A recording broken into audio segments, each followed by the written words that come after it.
আসসালামু আলাইকুম। এখন দেখবেন সংবাদ শিরোনাম। হলফনামায় 1.5 থেকে 2 কোটি টাকার সম্পদের হিসাব দিয়েছেন তারেক রহমান ও শফিকুর রহমান। নাহিদ ইসলামের সম্পদ প্রায় 34 লাখ টাকার, ঋণ নেই কারো।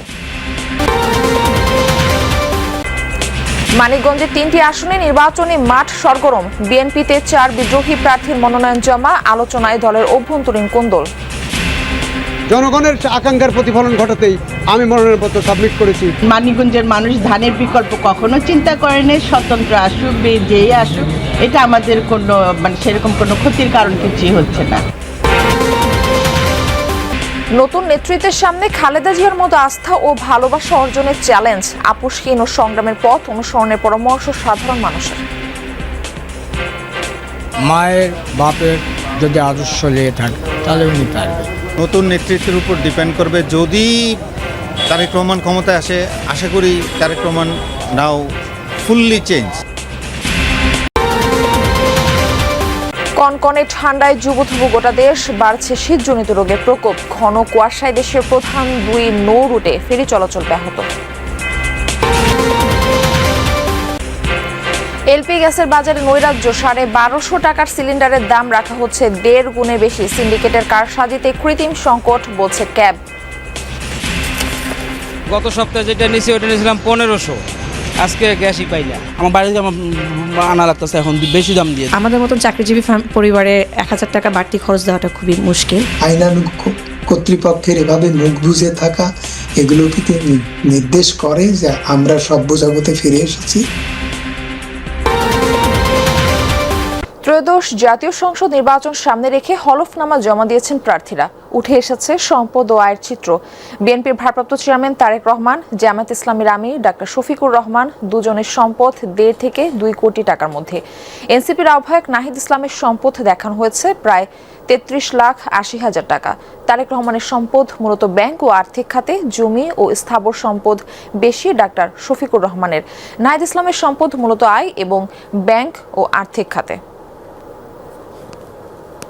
প্রার্থীদের বার্ষিক আয়, সম্পদ ও ব্যয়ের হিসেব জানতে চান জনসাধারণ। মনোনয়নপত্র জমার সময় হলফনামায় প্রার্থীকে 10 ধরনের তথ্য দিতে হয়। নির্বাচনী বিধান মেনে প্রার্থীদের হলফনামা ওয়েবসাইটে প্রকাশ করেছে নির্বাচন কমিশন। বিএনপির ভারপ্রাপ্ত চেয়ারম্যান তারেক রহমান বগুড়া 6 ও ঢাকা 17 আসনে প্রার্থী হয়েছেন। হলফনামায় পেশায় রাজনীতিবিদ। 2025-26 করবর্ষে আয়কর রিটার্নে দেখানো আয়ের পরিমাণ 6,76,353 টাকা।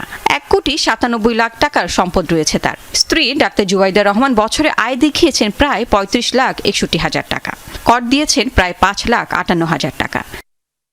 ঢাকা 15 আসন থেকে নির্বাচন করছেন জামায়াতে ইসলামীর আমির ডাক্তার শফিকুর রহমান। পেশায় চিকিৎসক। মোট সম্পদের পরিমাণ প্রায় 1.5 কোটি টাকা। বাৎসরিক আয় 3,60,000 টাকা। ঢাকা 11 আসনে প্রার্থী এনসিপির আহ্বায়ক নাহিদ ইসলামের হলফনামায় পেশা পরামর্শক। সম্পদের অর্জনকালীন মূল্য দেখিয়েছেন 26 লাখ টাকার বেশি, যদিও যোগ করে পাওয়া যায় 33,80,000 টাকার বেশি। বাৎসরিক আয় দেখিয়েছেন 16 লাখ টাকা। সবশেষ আয়কর রিটার্নে 13,05,158 টাকা আয় দেখিয়েছেন নাহিদ। হলফনামায় স্ত্রীর সম্পদ 15 লাখ টাকা। অস্থাবর সম্পদের ক্ষেত্রে 3 নেতার মধ্যে স্পষ্ট পার্থক্য রয়েছে। তারেক রহমানের অস্থাবর সম্পদের বড় অংশ ব্যাংক জমা, এফডিআর ও শেয়ার ভিত্তিক। তার অস্থাবর সম্পদের পরিমাণ প্রায় 1,93,00,000 টাকা। এর মধ্যে ব্যাংকে জমা ও নগদ রয়েছে প্রায় 31 লাখ টাকা, শেয়ারে 68 লাখ এবং এফডিআরে রয়েছে 90 লাখ টাকার বেশি। অন্যদিকে শফিকুর রহমানের অস্থাবর সম্পদের পরিমাণ প্রায় 1,02,00,000 টাকা, যেখানে নগদ অর্থ প্রায় 60 লাখ, শেয়ার ও বন্ড প্রায় 27 লাখ এবং ব্যাংকে জমা রয়েছে প্রায় 5 লাখ টাকা। নাহিদ ইসলামের নগদ অর্থ 19,50,000, অলংকার 8.25 লাখ টাকা। তারেক রহমানের নামে রয়েছে 2 একরের বেশি অকৃষি জমি, যার অর্জনকালীন মূল্য প্রায় 3,45,000 টাকা। পাশাপাশি উপহার পাওয়া জমির উল্লেখ থাকলেও তার মূল্য নির্ধারিত হয়নি। বিপরীতে শফিকুর রহমানের স্থাবর সম্পদ তুলনামূলক বেশি। তার রয়েছে 217 শতক কৃষি জমি, 13 শতক অকৃষি জমি এবং একটি ডুপ্লেক্স বাড়ি। সব মিলিয়ে তার স্থাবর সম্পদের মূল্য প্রায় 47 লাখ টাকা। নাহিদ ইসলামের কোনো স্থাবর সম্পদ নেই। হলফনামা অনুযায়ী তারেক রহমান ও শফিকুর রহমান দুজনের নামে কোনো ঋণ নেই। নাহিদের নিজের ঋণ না থাকলেও স্ত্রীর নামে 3.5 লাখ টাকার ঋণ আছে। হলফনামায় মিথ্যা তথ্য বা তথ্য গোপন করলে প্রার্থিতা বা সংসদ সদস্য পদ বাতিল করতে পারে নির্বাচন কমিশন। এবারের আরপিওতে এটা অন্তর্ভুক্ত করা হয়েছে, কিন্তু হলফনামায় দেওয়া তথ্য কতটুকু সঠিক এবং এর যাচাই প্রক্রিয়া নিয়ে প্রশ্ন আছে রাজনৈতিক বিশ্লেষকদের। মানুষ ট্যাক্স ফাঁকি দেয় কিভাবে? ওই একই কায়দা ইনকামও ফাঁকে, ইনকাম সোর্সও ফাঁকে দিতে পারে। এটা এক ধরনের তাদের জন্য ওয়ার্নিং যে আমরা কিন্তু তোমার এই বাতিল করতে পারি। হ্যাঁ, কিন্তু বাস্তবে সেটা করবে কি না এই এত অল্প সময়ের মধ্যে নিশ্চয়ই তারা চাইবে না যে একটা নির্বাচনী প্রক্রিয়া মানে এটাকে কেন্দ্র করে ডিরেল হয়ে যায়। রিটার্নিং কর্মকর্তা মনোনয়নপত্র বাছাইয়ের সময় হলফনামার তথ্য যাচাই করেন, যদিও এই সময়কে যথেষ্ট মনে করেন না বিশ্লেষক। লাভলি বিথি, যমুনা নিউজ, ঢাকা। আজ ত্রয়োদশ জাতীয় সংসদ নির্বাচনের মনোনয়নপত্র যাচাই বাছাইয়ের পঞ্চম দিন। আগামীকাল পর্যন্ত চলবে এই কার্যক্রম। শুক্রবার ছুটির দিনেও এই কার্যক্রমে ব্যস্ত সময় পার করছে নির্বাচন কমিশন। এবারে নির্বাচনে 51টি রাজনৈতিক দল এবং স্বতন্ত্র প্রার্থীদের মোট 2569টি মনোনয়নপত্র জমা পড়েছে। যাচাই বাছাইয়ে এসব মনোনয়নপত্র বাতিল হবে 5 থেকে 9 জানুয়ারি পর্যন্ত। ইসিতে আপিল করার সুযোগ পাবেন সেসব প্রার্থীরা। আপিল নিষ্পত্তির পর চূড়ান্ত প্রার্থী তালিকা প্রকাশ করবে নির্বাচন কমিশন। 20 জানুয়ারি পর্যন্ত প্রার্থিতা প্রত্যাহারের সুযোগ পাওয়া যাবে। এরপর প্রতীক বরাদ্দ এবং আনুষ্ঠানিক প্রচারণা। শুক্রবার কক্সবাজার 1 আসনে সালাউদ্দিন আহমদের মনোনয়নপত্র বৈধ ঘোষণা করা হয়। এদিকে বগুড়া 2 আসনে মাহমুদুর রহমান মান্নার মনোনয়নপত্র বাতিল ঘোষণা করেছে ইসি। ত্রয়োদশ জাতীয় সংসদ নির্বাচন সামনে রেখে মানিকগঞ্জের 3টি আসনে নির্বাচনে মাঠ সরগরম।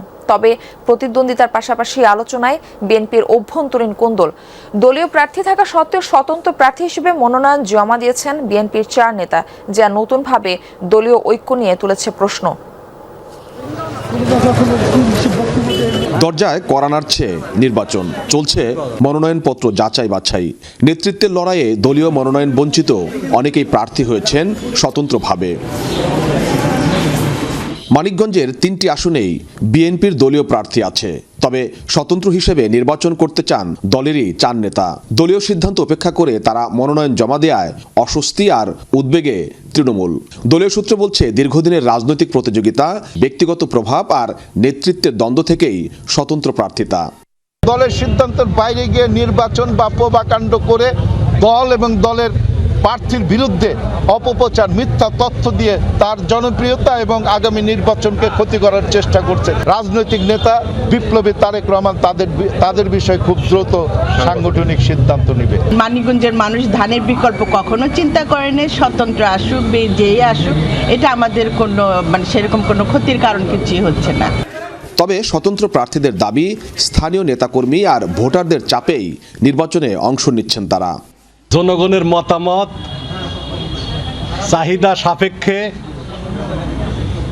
দলীয় মনোনয়ন যেটি ঘোষণা হয়েছে সেটি পুনর্বিবেচনার জন্য বিনীতভাবে আহ্বান করছি।